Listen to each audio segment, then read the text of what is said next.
Good evening. Welcome to Louisville Late Night. This evening we're about to hear from Irvin Rosenfeld, a scholar, author, and a rare individual actively involving himself in the politics of Kentucky for the state of the people of Kentucky on making cannabis available to the sick and dying.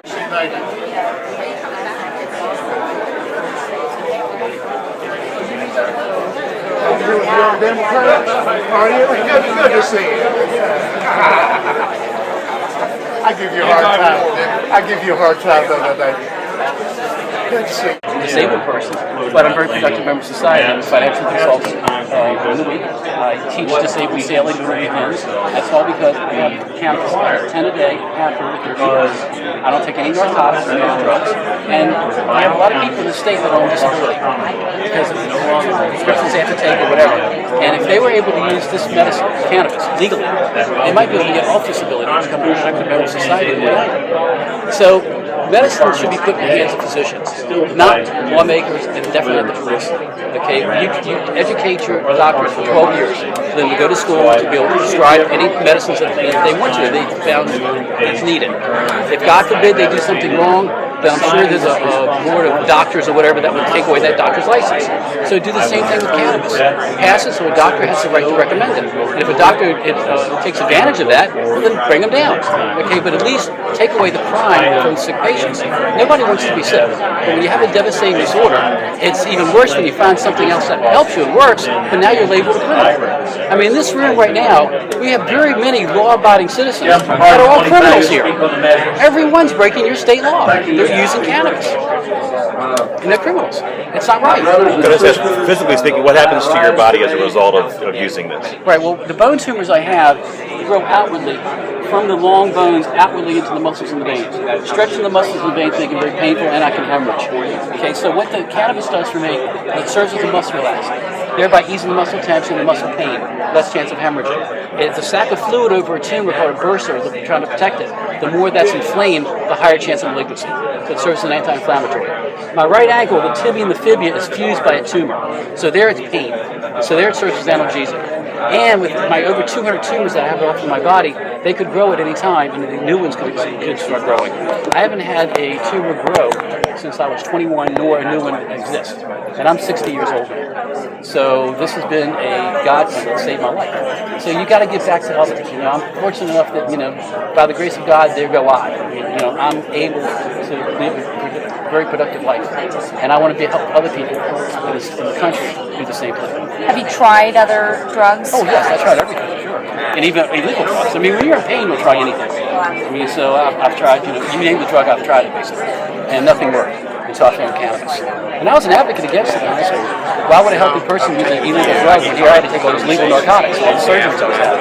It wasn't until I went to college in Miami in 1971 that I gave in to peer pressure to make friends and tried it, and it did nothing to me. I didn't get high, I thought it was pure garbage, but I was accepted making friends. And about the 10th time I did it, I was playing a game of chess, and I sat for 30 minutes. It was the first time in 5 years I'd sat for more than 10 minutes. So immediately I thought, in what way I'd take all the narcotics. I had Quaalude, Valium, I had Dilaudid, which is synthetic morphine, you name it, I had the prescription for it. And it dawned on me I hadn't taken a pill for 6 hours. And then the person beside me handed me the joint. It was my turn. I looked at this piece of garbage, because to me that's all cannabis was. So marijuana back then, it was garbage. And I thought, gee, this is the only thing I've done differently. I've smoked this garbage. I wonder if there's any medical benefit to this garbage. Okay, this was 1971. So I contacted my family. My great uncle at one point was head of pediatrics at Johns Hopkins. My regular uncle taught pediatrics at Yale. My sister was head of nuclear medicine at Duke. So I contacted them and told them what happened. Is there any medical benefit to marijuana? We researched it, and lo and behold, we found that yes, it had been used in this country legally from 1850 to 1941. Used for manufactured by Merck, Eli Lilly, mostly in tincture form. Used for many different disorders, prevalently muscle relaxant, anti-inflammatory for pain. I said, voila, that must be what it's doing for me. I've got to research this.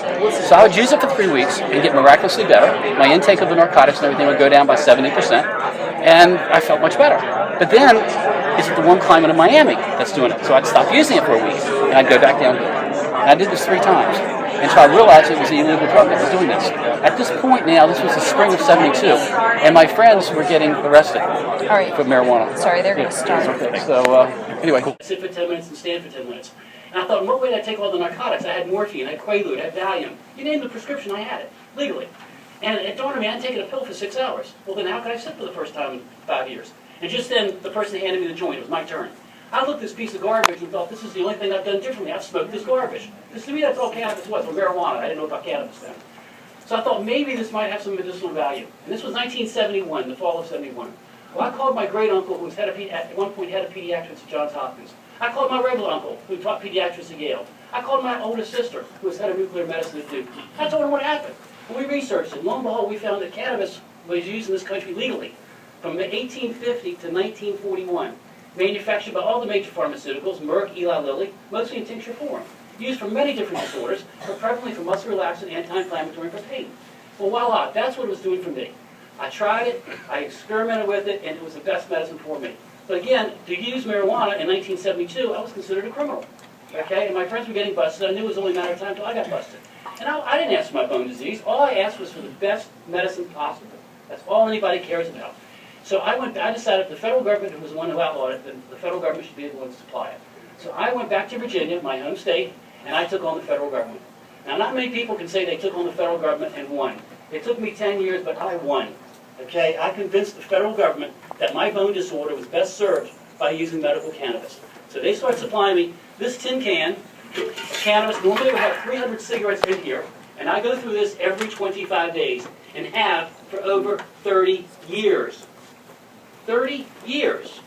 You can have people over the next several months that are going to talk about the benefits of cannabis and how good it is, and they might have used it some, maybe not a lot. Then you can have people talk about how bad it is, and they probably didn't use it at all.